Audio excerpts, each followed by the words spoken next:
Nora Callahan did not beg. That was the thing people would remember later. Not the chains, not the sign, not the August heat that turned the main street of Dustfall, Nevada, into something close to the surface of a cook stove. What they remembered was that she stood straight, that she looked at every single face that turned away from her, and she held each one in her mind the way a person holds a debt quietly, precisely, without forgetting a single number. If this story already has your heart, subscribe. Drop your city in the comments. I want to see how far Nora's story travels. And stay until the very last word. You will not forgive yourself for leaving early. The summer of 1889 arrived in Dustfall, the way bad news always arrived ahead of schedule, and worse than expected. The Humboldt River had dropped to a trickle. The cattle ranches on the North Ridge were bleeding money through dried-up water rights. The silver mine that had built the town 15 years earlier was producing less every month, and the men who had once believed they were getting rich were beginning to understand that the only person in Dustfall who had ever gotten rich was the man who held their contracts. That man was Gerald Hatch. He was 53 years old, wide across the shoulders, with white hair and a face that had been handsome once, and had settled into something that looked like authority from a distance, and looked like something else entirely up close. He had come to Dustfall in 1874 with a surveyor's kit, a letter of introduction from a senator, and a talent for identifying the exact price at which a frightened man would sell something he should have kept. He owned the assay office. He owned the water distribution license for the northern quarter of the county. He owned 12 of the 19 deeds on the commercial properties along Callaway Street, which everyone called Main Street, even though Hatch had quietly had the street renamed 4 years ago after nobody noticed the paperwork. He did not own the Meridian Hotel. Nora Callahan owned the Meridian Hotel. Or rather, she had inherited it 11 months ago when her father, Thomas Callahan, died of a heart condition that the doctor described as natural, and that 3 people in Dustfall privately believed was accelerated by the particular kind of sustained financial pressure that Gerald Hatch had been applying to Thomas Callahan's affairs for the better part of 2 years. Nora was 24 years old. She had dark red hair and green eyes, and the kind of stillness about her that people sometimes mistook for passivity until they said something untrue in her presence and discovered their error. She had worked her father's front desk since she was 16. She kept the accounts in a leather-bound ledger that she updated every evening before supper. She knew every room, every rate, every repair the building needed, every guest who had stayed 3 nights or more in the past 5 years. She knew, specifically, that the water license renewal for the Meridian Hotel had been filed correctly, on time, and with full payment in February of that year. She knew this because she had filed it herself. She knew this because she had the receipt.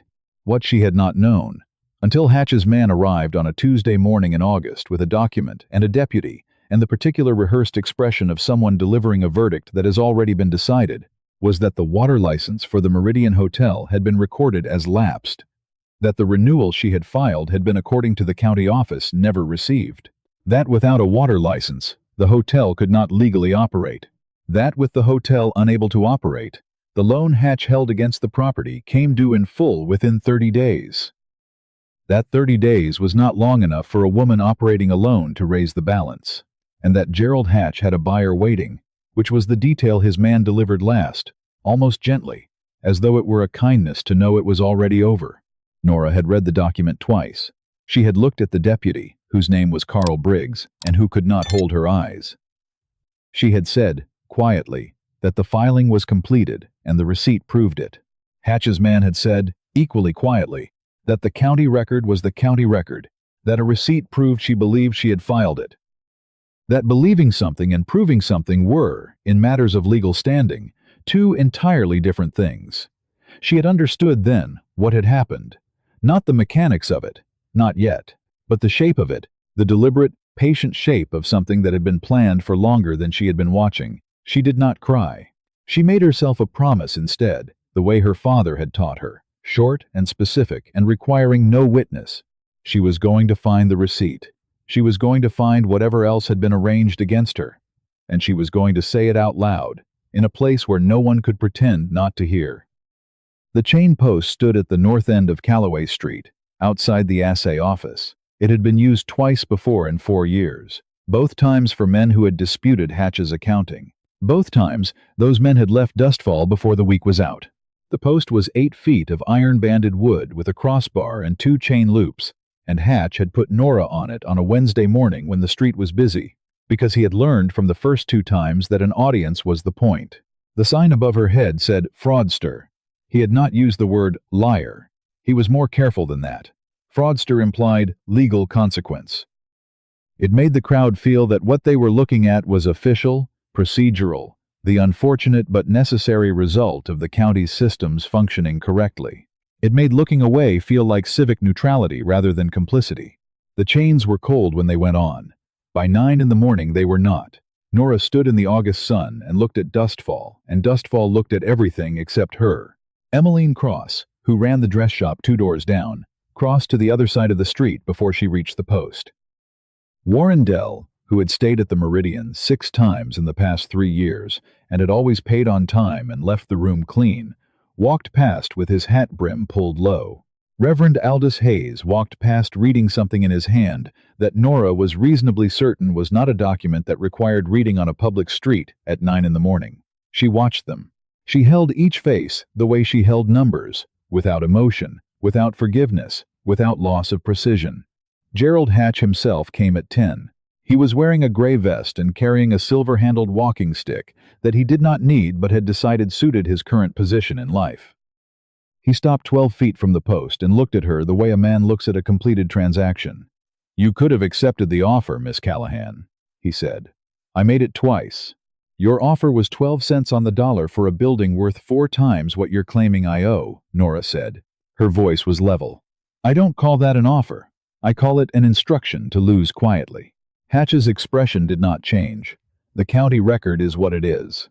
"The county record was altered," Nora said. "I have the original receipt. A receipt you wrote yourself. A receipt from your county clerk's office with the clerk's initials and the date stamp." Hatch looked at her for a moment. Something moved behind his eyes. That was not concern, not quite, but was the adjacent thing, the adjustment of a man who has heard a specific detail he did not expect. He covered it with a slight smile and tapped his walking stick against the packed earth once, like a period at the end of a sentence. "The hearing is set for Friday," he said. "I'd suggest spending your time between now and then, making peace with the result." He walked back toward the assay office. Nora watched him go and thought about the expression that had crossed his face for half a second, and thought about what it meant that the receipt had surprised him, and thought about the fact that a man who believed he had already won does not look surprised. She was still thinking about this when the rider came in from the South Road. Daniel Rourke had not been to Dustfall in 8 months. This was not an oversight. He was a man who had spent 3 years after his wife's death slowly reducing the number of places he went to, the number of obligations he kept, the number of people he was required to speak to. He ran cattle on the Sutter Flats Ranch, 15 miles south of town, and he came to Dustfall when supplies required it, and left as soon as he had what he needed, and not 1 minute after. He was 36. He was lean in the way of men who do physical work without thinking much about it. He had brown eyes, and a habit of going very still when he was processing something difficult, which his ranch hands had learned to recognize as the opposite of inaction. He had come for wire and axle grease, and 2 months' worth of salt. He had not intended to stay longer than it took to load his wagon. He saw the post before he saw the woman. He saw the sign before he understood what it meant. And then he saw her, the red hair, the straight spine, the chains, and the particular expression of a person who has made a decision somewhere down in the bedrock of themselves, and has not moved from it, and does not intend to. He pulled the wagon to a stop. He sat there for a moment. He looked at the sheriff's office, where a deputy named Briggs was standing in the doorway looking at a point on the horizon that had nothing on it. He looked at Hatch's assay office, where the curtain in the front window was not quite still. He looked at the sign. He had met Gerald Hatch once, in a county office in Reno, in a conversation about grazing rights that had ended with Rourke paying $60 more than the original agreement had specified, and leaving with the specific understanding that the alternative was worse. He had not forgotten the $60. He was not a man who forgot amounts. He looked at the woman at the post. She had not looked at him. She was looking at something past him, something in the middle distance that no one else could see, holding herself in the specific way of a person who is surviving the present moment by fixing their attention on a point beyond it. Something shifted in his chest. not sentiment. Something older than sentiment, something that lived below the level of thought and operated on its own logic. The simple, direct recognition of a wrong being done to someone who did not deserve it, and the equally simple recognition that he was present and capable and choosing. He set the wagon brake and stepped down. He walked toward the post. He was aware of the street going quiet around him, the particular quality of silence that isn't absence of sound, but is 30 people holding their breath simultaneously. Carl Briggs stepped out of the doorway. "Mr. Rourke, I'd advise against—" "I'm not asking for advice," Rourke said. He walked past Briggs. He stopped in front of Nora. She looked at him, then green eyes, clear and steady, and carrying something behind them that was not hope exactly, but was the deliberate refusal to stop hoping, which is a different and harder thing. "Are you the owner of the Meridian Hotel?" he asked. "I am," she said. "Do you have documentation that your water license was correctly filed?" Her eyes sharpened slightly. "Yes." "Do you have it on you?" "It's at the hotel. Front desk, bottom drawer, brown envelope." He nodded once. He reached into the vest pocket of his coat and produced a folding knife, the kind a working man carries, because things require cutting every day of his life, nothing ceremonial about it. He looked at the chain mechanism, and then at Briggs, who had followed him and was standing 6 feet away, with his hand resting on his belt, and the expression of a man who is hoping he will not have to make a decision. "The key," Rourke said. "I don't have authorization to—" "The key, deputy." Briggs looked at the assay office. He looked at Nora. He looked at his own hand on his belt, and at the 30 people on the street who were now, unmistakably, watching. He reached into his shirt pocket and produced a small iron key and held it out without making eye contact with either of them. Rourke took it. He unlocked the first chain, and then the second. He stepped back and gave her room. Nora brought her wrists in front of her and pressed them together, already knowing from the stiffness and the raw line above her left wrist what she would find when she looked. She did not look. She looked at Rourke. "Thank you," she said. "Let's get the envelope," he said. They walked to the Meridian Hotel together. The street watched them go. Gerald Hatch's curtain moved again. The envelope was where she said it was. Rourke held it while she opened it, and he read the receipt over her shoulder, the clerk's initials, the date stamp, the amount, the license number, the official county seal pressed into the lower left corner in blue ink. "That seal can't be duplicated privately," Nora said. "It requires the county press. The only person with access to it outside of the clerk's office is Hatch, because he funded the renovation of the records building 2 years ago and had a working copy made as part of the agreement." She set the receipt on the desk. "He didn't expect me to still have this. He expected me to have filed it in a way he could have his clerk deny." Rourke looked at the receipt. Then he looked at her. "How do you know about the copy of the seal?" "My father told me, 3 weeks before he died. He said he'd found out by accident. He said he was going to report it, and then he got sick." She said it without performance, the way a person says a fact they have had enough time to accept without losing their anger about it. "I've been waiting for a way to use it. I didn't expect him to hand me the opportunity by doing exactly what I had the receipt for." Rourke sat down in the chair across the desk from her. He put his elbows on his knees and looked at the receipt and was quiet in the way of a man running numbers in a different kind of ledger, not money, but possibility. "Who else knows?" he asked. "About the seal?" Nora said. "One person, Agnes Tillman. She's the postmistress. She was in the records building the day the copy was made. She saw it happen, and she hasn't said a word in 2 years, because Hatch holds the note on her brother's feed store, and he made it clear what would happen if she discussed what she'd seen. But she'd say it publicly if she had someone standing next to her when she said it." Nora looked at him steadily. "Yes, I believe she would." Rourke was quiet for another moment.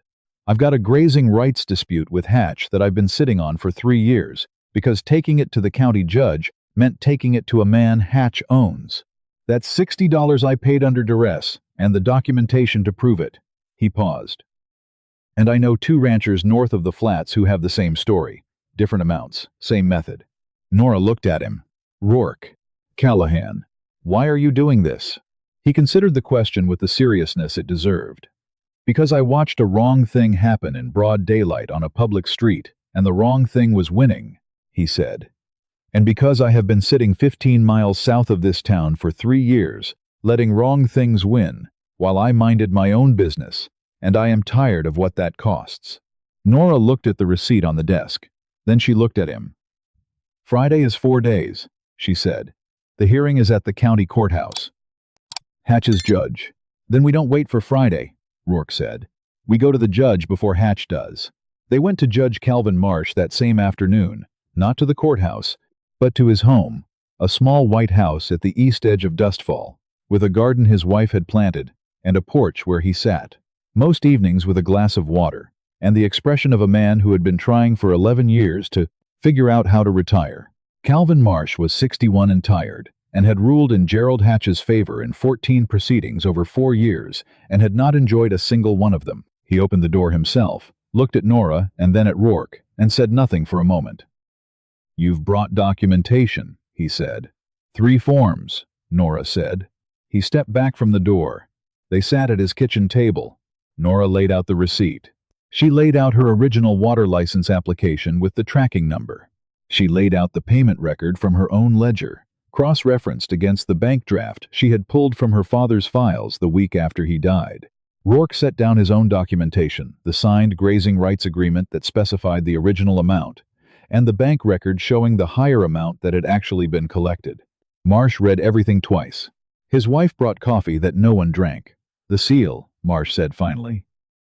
"If someone can testify to the copy—" "Agnes Tillman," Nora said. Marsh looked at her over the top of his reading glasses. "Agnes Tillman will not come forward against Gerald Hatch voluntarily.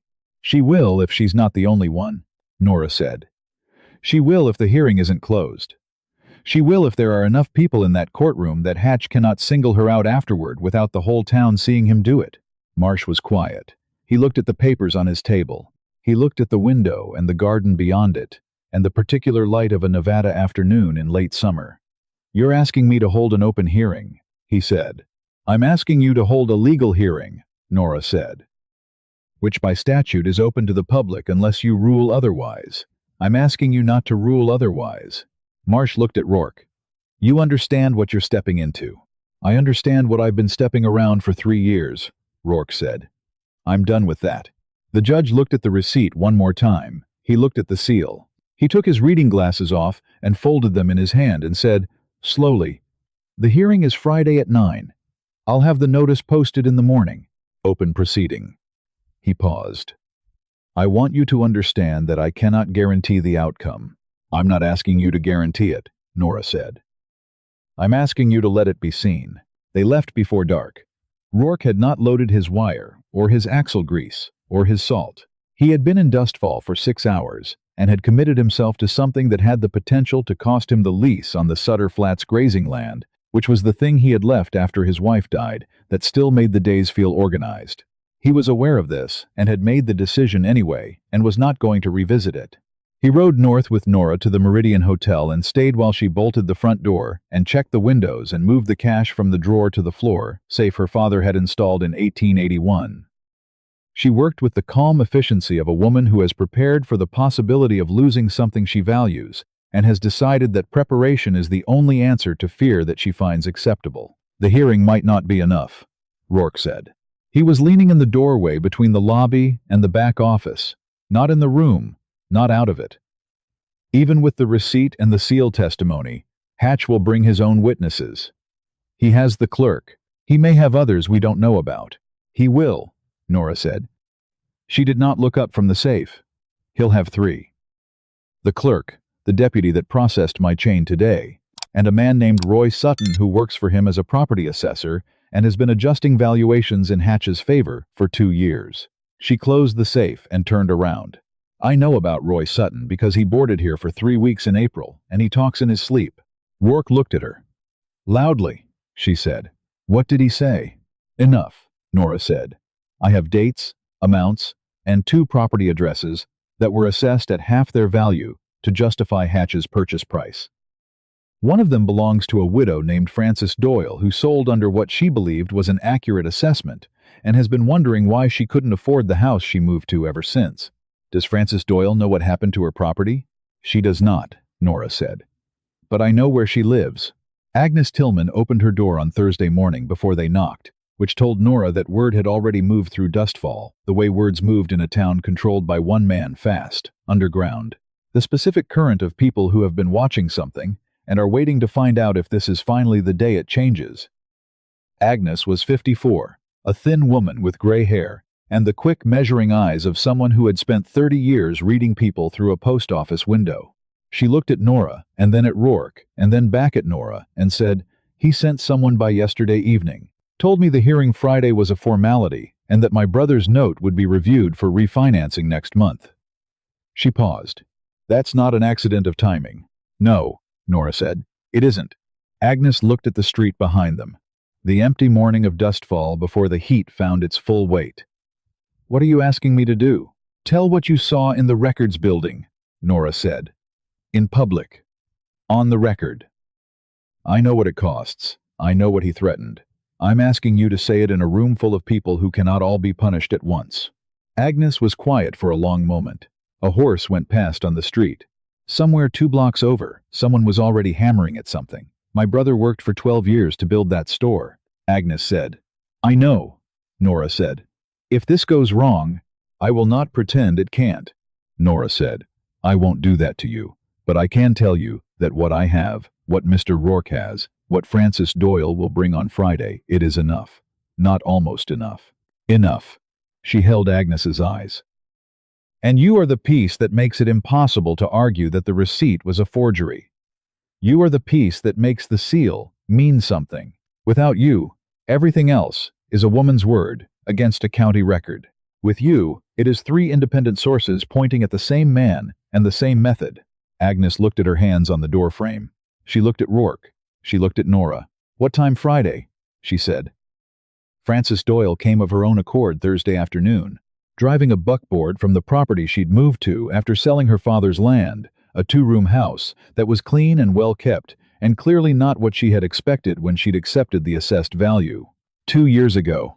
She was 60, solidly built, with the direct manner of a woman who had arrived at an age where she no longer saw the benefit of pretending things were other than they were. She had heard about the hearing from a man at the feed store who had heard from Emmeline Cross, who had, Agnes later explained, decided on Wednesday evening that she was finished looking at the other side of the street. Frances set a folded paper on Nora's front desk. "My assessment document," she said. "And I have a letter from the buyer Hatch used, a man named Sutton, that says the property has drainage problems that affected the valuation.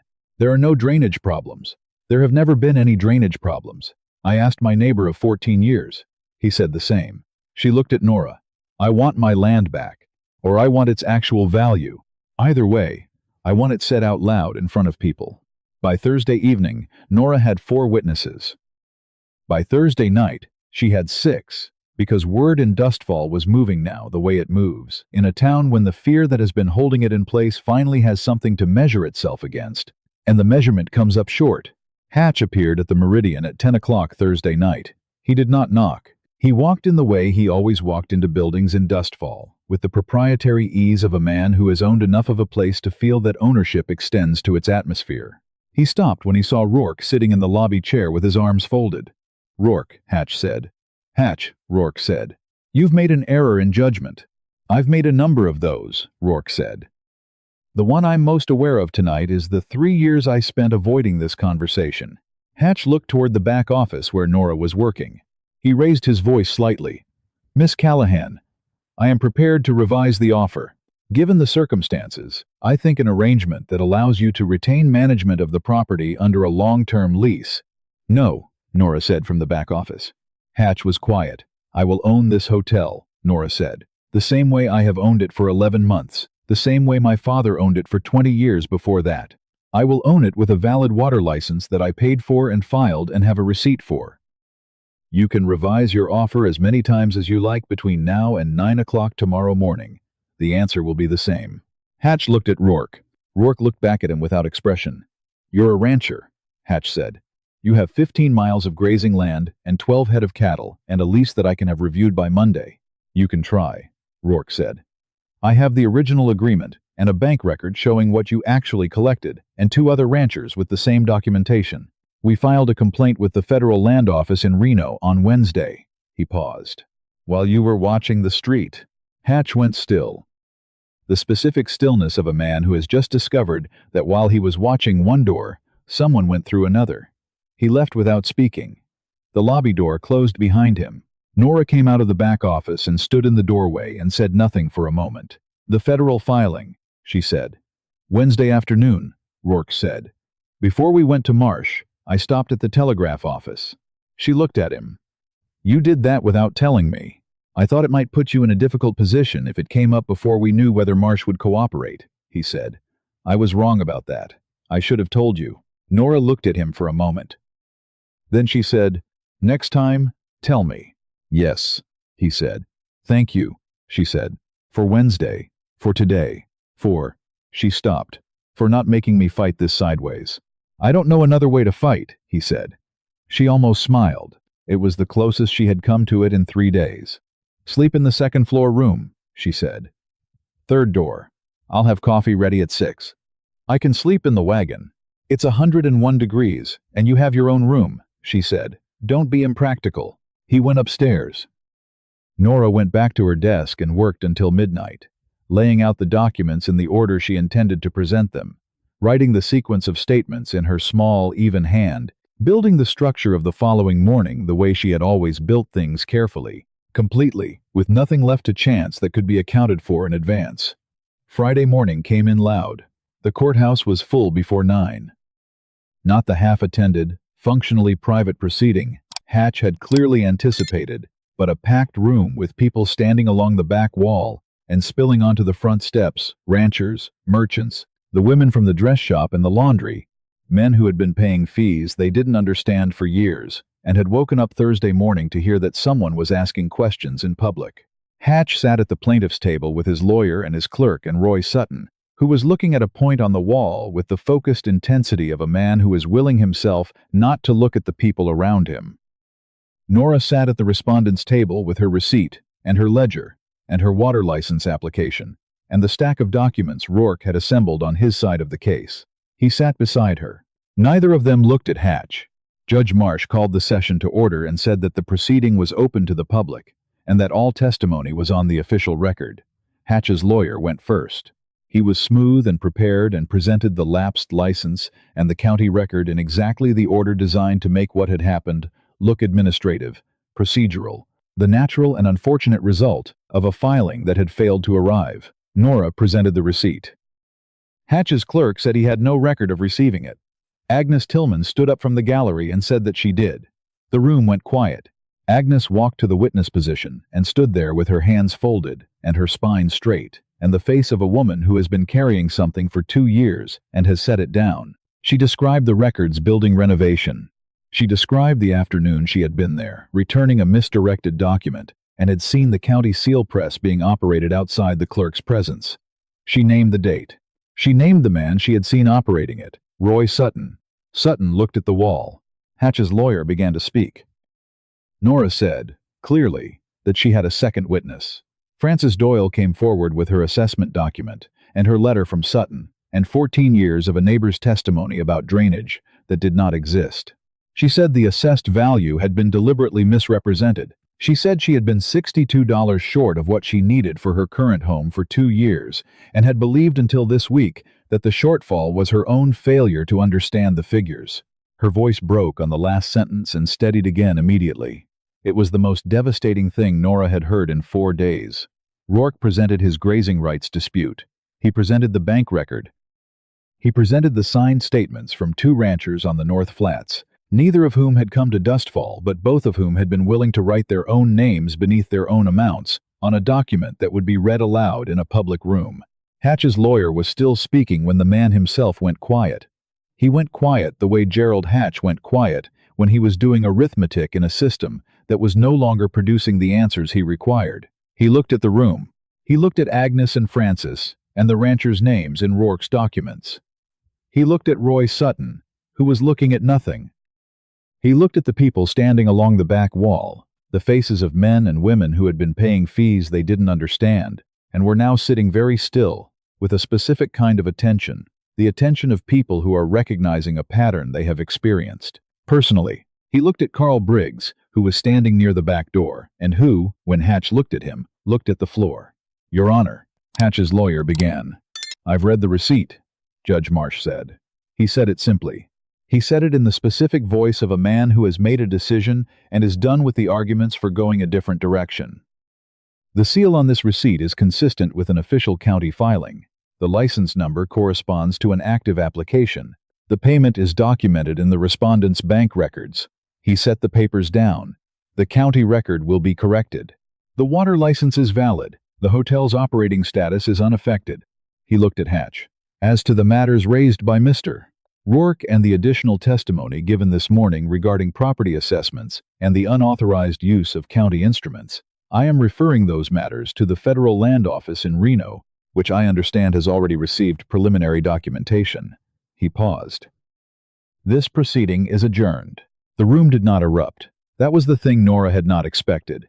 She had thought the moment of it would be loud, a door coming off its hinges, something breaking open. It wasn't. It was quieter than that, and in its quietness, it was heavier.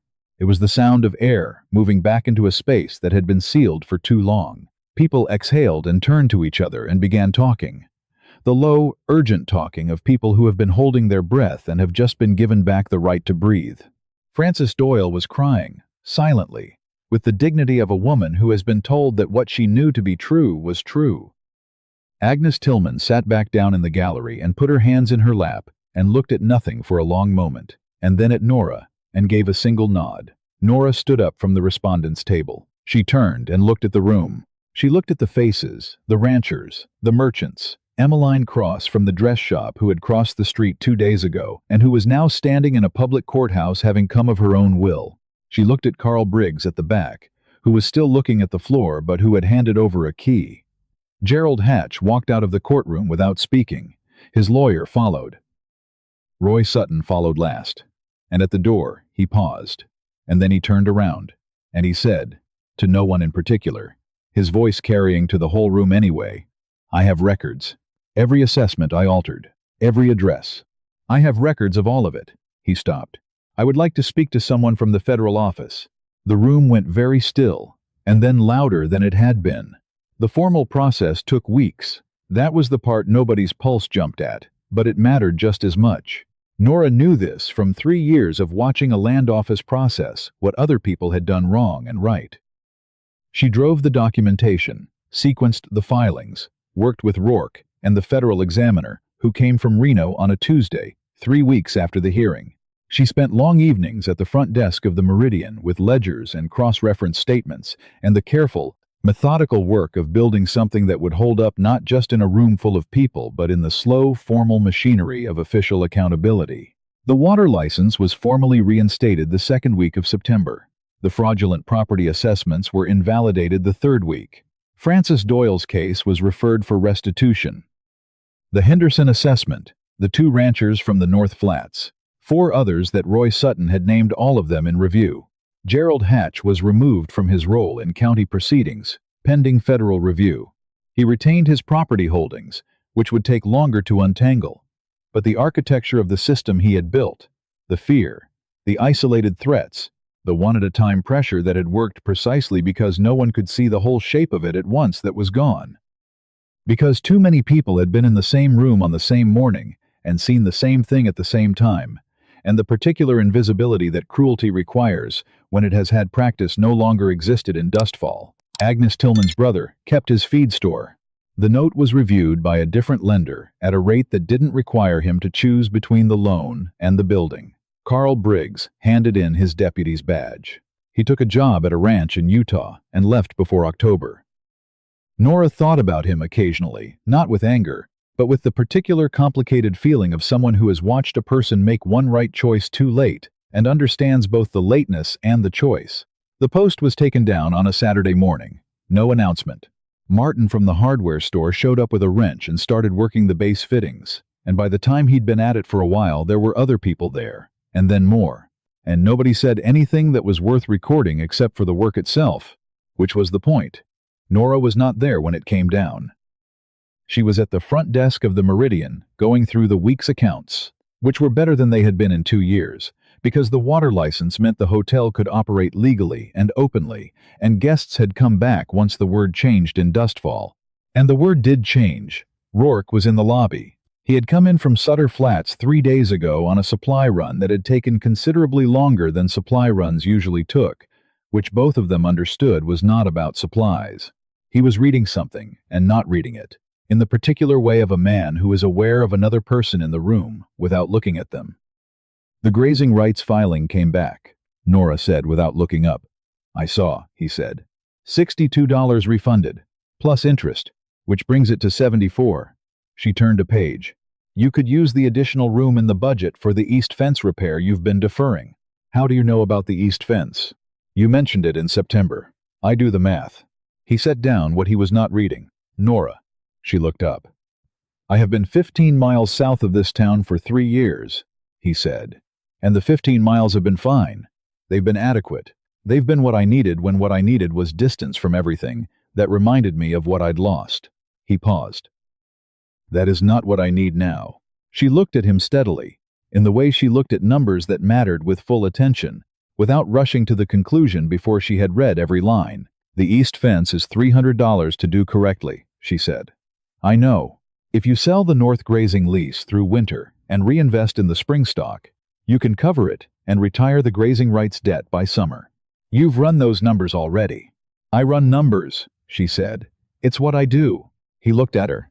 She looked at him.